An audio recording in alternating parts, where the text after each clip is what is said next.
vamos falar sobre qual é a vontade de Deus. E para começar, vamos colocar então o versículo que Jesus fala. E a vontade de quem me enviou é esta, que eu não perca nenhum de todos os que ele me deu. Então vamos ter em mente que por todo o plano de Deus, o foco, o propósito é para que cada um seja alcançado, que nenhum se perca. Esse é o alvo, é o objetivo principal da vontade de Deus. E isso faz uma certa diferença da forma que nós abordamos os desígnios de Deus. E mais alguns detalhes, vamos ver. Como que é a vontade de Deus? Vamos pensar. E vamos a Romanos 12:2, que diz: E não sede conformados com este mundo, mas sede transformados pela renovação do vosso entendimento, para que experimenteis qual seja a boa, agradável e perfeita vontade de Deus. Então aqui já fala quais são as características da vontade de Deus. Ela é boa, ela é agradável, ela é perfeita. Então isso já acalma o nosso coração, para percebermos que Deus não é aquele carrasco, aquela pessoa que está lá no céu com chicote, vigiando o mínimo deslize. Não, ela é boa, agradável e perfeita. E essa vontade de Deus, como assim? Eu tenho minha vontade, ele não nos deu o livre-arbítrio, como é que agora eu tenho que fazer a vontade de Deus? Vamos olhar o exemplo de Jesus. O que ele falou? Então, no Evangelho de João 4:34, disse assim: Disse Jesus: a minha comida é fazer a vontade daquele que me enviou e realizar a sua obra. Então, Jesus, o Filho de Deus, ele que, por ele, para ele, todas as coisas foram feitas, ele fala que a minha comida, o que é comida? É o alimento diário, sem a comida a gente não vive. Então essa comida, Jesus está falando que é a vontade do Pai, a vontade daquele que me enviou é Jesus. Então o propósito dele aqui na terra foi realizar a sua obra. Se ele, que é o maior de todos, se sujeitou à vontade de Deus, que dirá cada um de nós? Então, e ainda mais que nós sabemos que a vontade dele é boa, agradável e perfeita. Vamos ver alguns versículos que nos remetem a qual é essa vontade. São inúmeros versículos, separei apenas alguns. Mas antes deste alguns, eu quero falar qual não é a vontade de Deus. Está lá em Mateus 18:14. Assim também não é vontade do vosso Pai, que está nos céus, que um desses pequeninos se perca. Então, ele não quer que ninguém se perca. Voltando aos versículos que nos fala de qual é a vontade de Deus, vejamos em João 6:40, que diz assim: Porquanto a vontade daquele que me enviou é esta, que todo aquele que crê, todo aquele que vê o Filho e crê nele tem a vida eterna, e eu o ressuscitarei no último dia. Então a vontade do Pai é que a gente venha a crer em Jesus e que tenhamos a vida eterna e seremos ressuscitados. Pensa bem, o mundo inteiro, a medicina, tudo tenta trabalhar anos para aumentar um dia, para clonar, para fazer isso e aquilo por causa de um dia. E olha só, já está na palavra de Deus a promessa de uma vida eterna, que seremos ressuscitados. Então, assim, se a gente for olhar com detalhe, a gente verá que os motivos de fazermos a vontade de Deus são excelentes. E nesse processo, de fazermos a vontade de Deus, o processo dura quanto? A vida inteira. Então vejamos o que Paulo diz primeiro na sua carta, aos Tessalonicenses, em 1 de Tessalonicenses 4:3. Porque esta é a vontade de Deus, a vossa santificação. E a gente sabe o que é santificação. Santificação é separação. Então nós devemos, num certo sentido, esta separação é o quê? Vivermos a vontade do Pai. Como é que eu sei? Através da Bíblia, da oração. Diversas são as formas de buscarmos, principalmente na palavra, na comunhão, que é a própria oração, a oração do Espírito Santo. Então são várias as maneiras com as quais a gente consegue discernir e perceber qual é a vontade do Pai. Então a vontade dele é que a gente se santifique. Essa, vamos dizer, a vontade global é que sejamos salvos, que seria a estratégia. E a tática, que são as ações particulares, ela passa pela santificação, que é nos separarmos. Ainda em Tessalonicenses, no capítulo 5, verso 18, diz: em tudo dai graça, porque esta é a vontade de Deus em Jesus Cristo para convosco. Por que isso é importante? Eu destaquei esse versículo. Porque não quer dizer que sempre aconteceu isso, porque eu não vivi sempre. Mas é muito comum as pessoas reclamarem, as pessoas ficarem vendo sempre um ponto negativo. Ah, mas isso está ruim. Não, mas a minha vida está assim, está péssima, está isso, está aquilo. Mas uma das vontades explícitas, específica, é que em tudo dai graças. Por quê? Porque sabemos que todas as coisas concorrem para o bem daqueles que amam a Deus, que sabemos que várias coisas, essa vontade dele é boa, agradável e perfeita, então devemos dar graça pelo que nos está acontecendo, porque sabemos que há um propósito maior e que o Senhor tem um alvo, né, um objetivo com estes acontecimentos. E uma outra vontade do Pai, se Ele quer que todos sejam alcançados, então o Pedro escreveu na sua primeira carta, no capítulo 5, verso 2, apacentai o rebanho de Deus que está entre vós, tendo cuidado dele, não por força, mas voluntariamente, nem por torpe ganância, mas de ânimo pronto.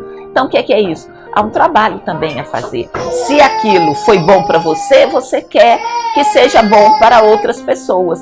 Então, esse apacentar o rebanho de Deus é cuidar de outras pessoas, é cuidar para que a gente possa, de alguma maneira, ser exemplo, ser testemunha e contribuir para que nenhum se perca.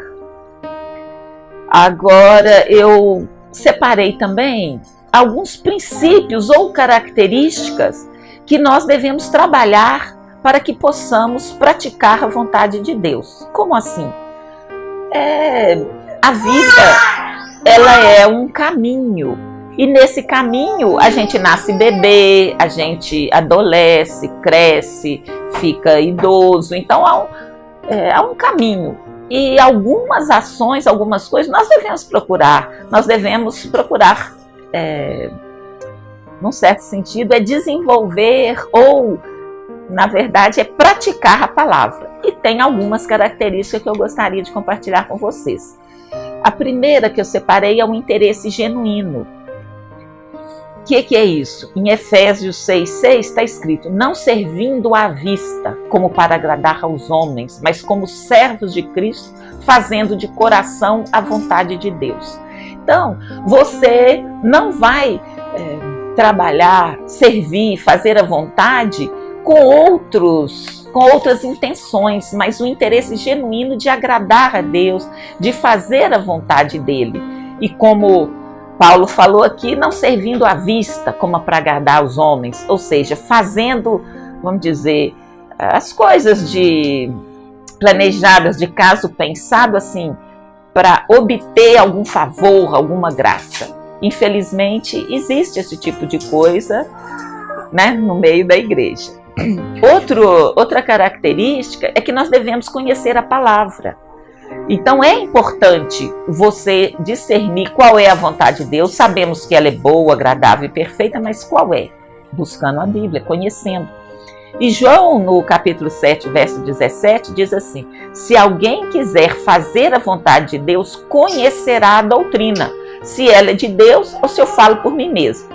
Então, você tem que conhecer, você tem que discernir, tem que saber isso aí é de Deus ou não é de Deus? Faz parte da doutrina que a gente tem aprendido na palavra?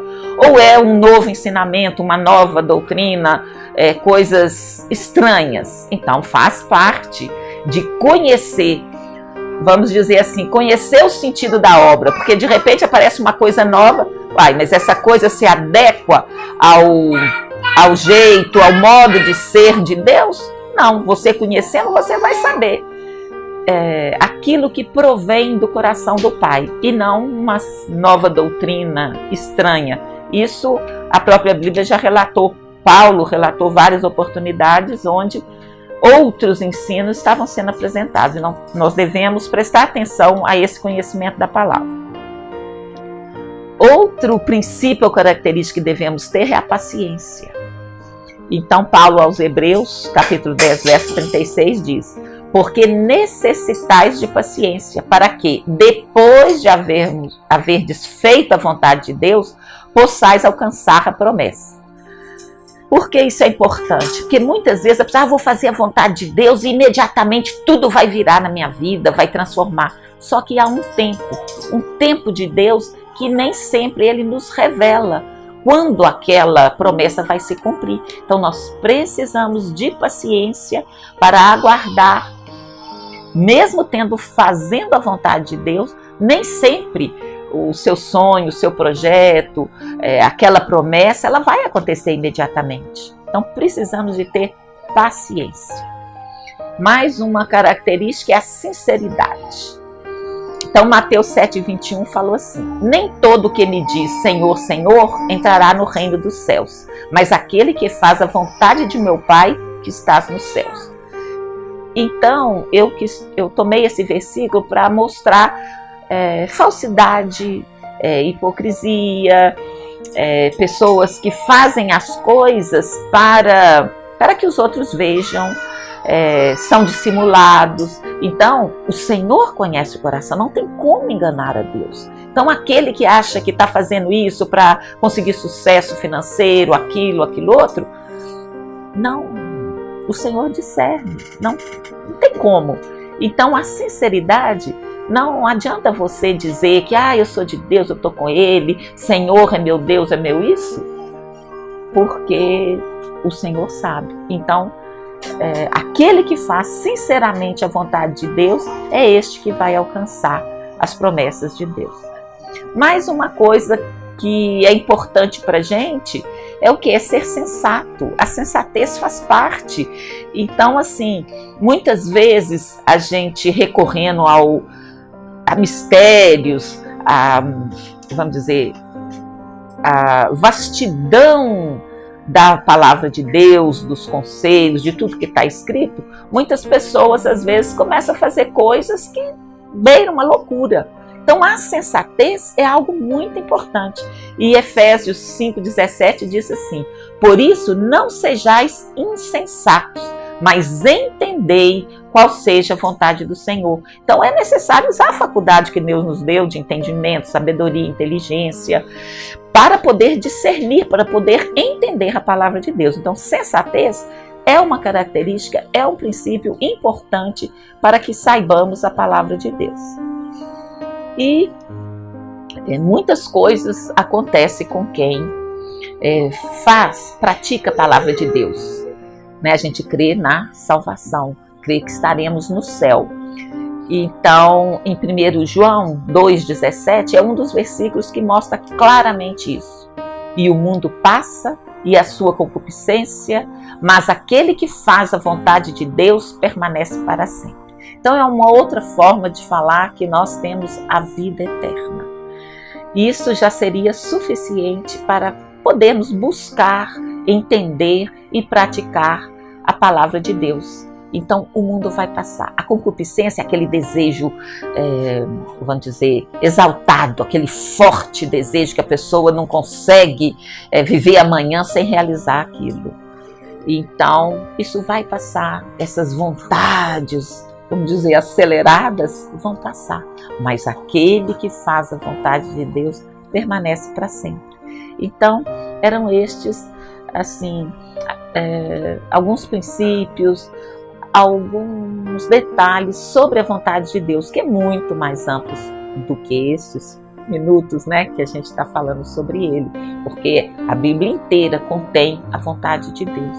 Então, o principal que seria importante guardar, dentre todas as outras coisas que também são importantes, mas é que ele não quer que nenhum de nós se perca, ele quer que todos sejam alcançados. E a vontade dele é boa, agradável e perfeita. E há algumas condições para a gente conseguir executar, praticar essa palavra. Então, em nome de Jesus, tenhamos todos uma boa semana. Obrigada.